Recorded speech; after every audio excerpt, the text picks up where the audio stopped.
Want to turn on app protection to keep your Samsung phone safe from malware? This is important because it helps protect your phone and personal data from harmful apps.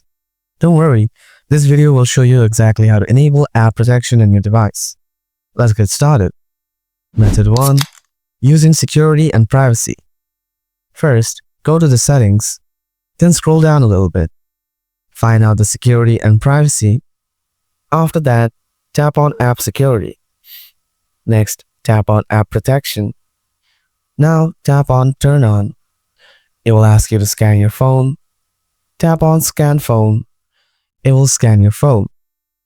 After scanning it, will send you a report, whether there are any malicious apps or not. Method 2. Using device care.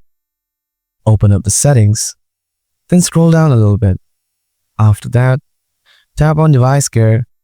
Scroll down once again. Here you'll see the app protection option under the memory stats. Now tap on it. After that, tap on the turn on button from here. From here, you can scan it again if you want.